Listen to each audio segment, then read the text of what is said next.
Okay, now we're moving on to part 2 of my DIY in-ground pool process. This video will cover the outside cement pool collar and some of the plumbing that went into this entire pool build. Here's the updated project cost thus far. After the pool collar and the plumbing is finished, we're sitting right at about $30,000. I had tons of quotes for this exact same type of pool before we started, and those were all between $100,000 and $150,000. After excavating and assembling the walls, it's now time to pour a concrete collar around the outside just to solidify everything and anchor it to the ground. It's only on the outside of the walls and locks all the walls and rebar in place. The concrete on the inside will be done at a different time. Okay, today's the day. I've got a cement truck coming and a pump truck coming. They're gonna pull up and they're gonna pump through a hose concrete for the concrete collar around the outside of the pool. I'm a little worried about being able to hold the hose by myself. And I have my son. I'm gonna wake him up. He's sleeping in, and see if he can help me. And I know that the hose itself is about 50 pounds without cement in it. So I need to get it to the location it's gonna be in and then start pumping the cement around the collar. I think I'm gonna start at the back and move forward. And I'm also gonna remove 2 fence panels so I can get it through there without having to worry about the fence. So when we put up these walls, we installed what was called a turnbuckle or A-frame anchor, which is all the way around all of these walls. It is then buried in the dirt or staked into the dirt, and this concrete will go right over the top of that and anchor it to the ground. Those are the braces right there, all the way around the outside of the pool wall.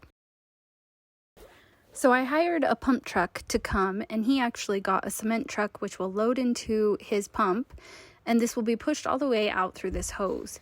I'm not going to lie to you and tell you that this was an easy job. I really did think I'd be able to handle this hose once it was in place all by myself, but I started right before he came out here to show me what to do. I had the hose. He turned it on, and I about flew right off of the top of the hill.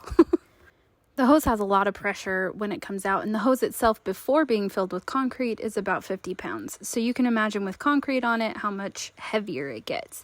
I think that it would have been better if I had a few more people to help us. Luckily, he was willing to carry the hose as long as we moved the hose into place so that he could pump it through. He also had a remote on his belt to turn the hose on and off. After we got partway around the pool, he did give the hose to me and I got to give it a shot. We were also needing to fill the inside of the tanning ledge at the bottom with concrete as well to anchor that tanning ledge into place. The instructions said to put in about 8 inches of concrete up the side of the wall and then to do the tanning ledge as well. We also put a little concrete in between all of the steps to make sure those don't go anywhere either. Each of us got a chance to run the hose and get concrete in there and smooth concrete out. Altogether, I think the entire process was about 30 to 45 minutes once the cement truck arrived and started pumping through the hose.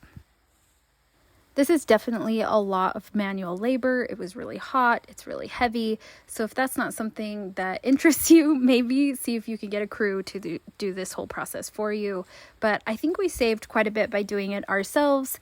And the pump truck guy was really awesome, gave lots of good information, and was willing to teach me through the process, which of course I paid him for. Whew, that was so hard. And I'm exhausted. There's cement all around. I'll show you in a sec.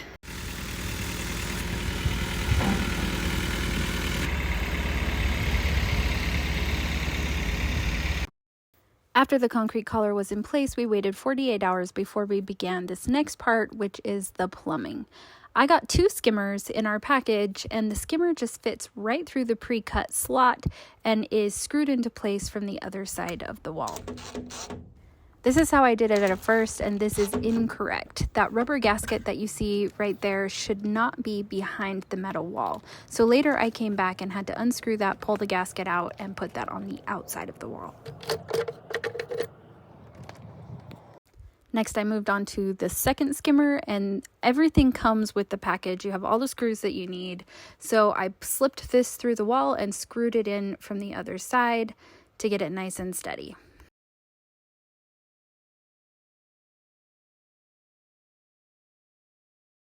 Then I moved on to the pool light, which is very similar to the skimmer. There is a coupling that goes on the back of the light. The light fits through the pre-cut hole and you screw it into the coupling and it's just kind of squeezing itself there in place. There's the white coupling and it's ready for electrical.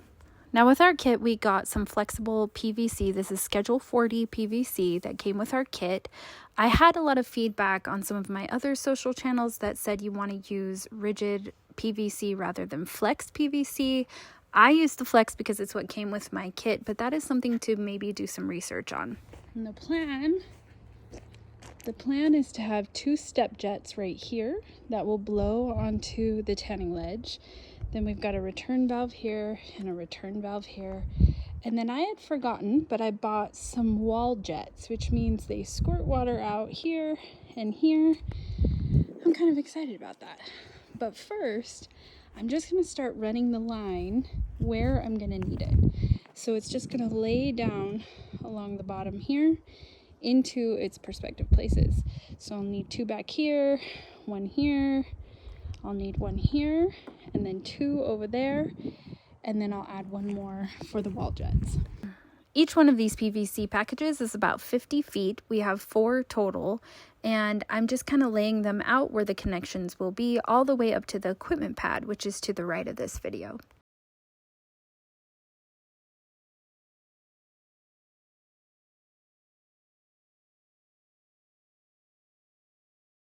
This is where I'm running the PVC first for the step jets. I'll have to go through this wall and the step in front of it to get to where the step jets will be.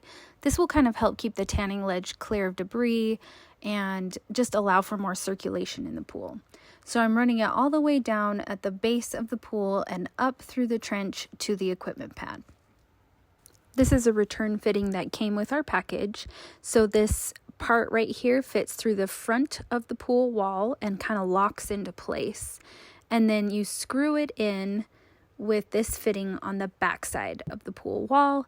And of course you tape it with some Teflon tape. Now I'm running the second line, which will hook right up to the skimmer. So right now I have 2 on this side of the pool. Okay, here's the fitting that will go on the step for the step jet. This is a Hayward fitting, and it's meant to go with the wall here, and you slip the piece through. Oh, I'm nervous. I gotta go cut this out. This is gonna be our step jet, and then this little eye piece right here goes into the front side of this. This is saying I need to cut a hole 3 inches in diameter. This is the 3-inch bimetal bit that I'll be using, and I'm gonna go cut it. These step jet holes were added after the package, so they are not pre-cut because they're an addition. So I'm using this bit to go ahead and cut those holes out of this part of the step and the wall behind it, and then I can run the piping and the fitting through those holes. Now I'm going to go ahead and wrap some Teflon tape, and I like to hold the piece that I'm wrapping in my left hand and wrap with my right hand going away from me. That helps me to make sure the tape is in correctly so that when I screw the piece on the back, I don't lose my tape or my seal. And I have 2 step jets up here, so I did this twice and then went ahead and screwed the piece in behind the port, and then I'll go ahead and glue up the pipe through that. I did grab some rigid PVC to go ahead and do this fitting. It just seemed a little easier to work with since I had 2 ports that I needed to connect. Now I think technically I should have brought the connection into the middle of these 2 ports so that the water would be distributed equally, but I didn't do that, and hindsight is 20/20. So this is how the port looked, and here's the PVC, the flex PVC all the way up to the equipment pad. Next, I moved on to the skimmer, and I ended up just sealing one of the ports and then connecting my flex PVC to the second one. And these skimmers came with 2-inch ports, and I'm running 1.5-inch PVC. I would recommend 2-inch, but again, hindsight 20/20. So I had to drop it down to a 1-inch fitting. Sorry, I mean 1.5-inch fitting. Now that the concrete color has cured, we need to fill up the tanning ledge so that it's ready for concrete. So we went ahead and got the whole family together and started filling that tanning ledge with dirt so that the concrete can be put in. And that's our next step. We have about 60 bags of poolcrete, and I'll be showing you how that works in the next video. Make sure to like and subscribe so you can see the end result of this fun project.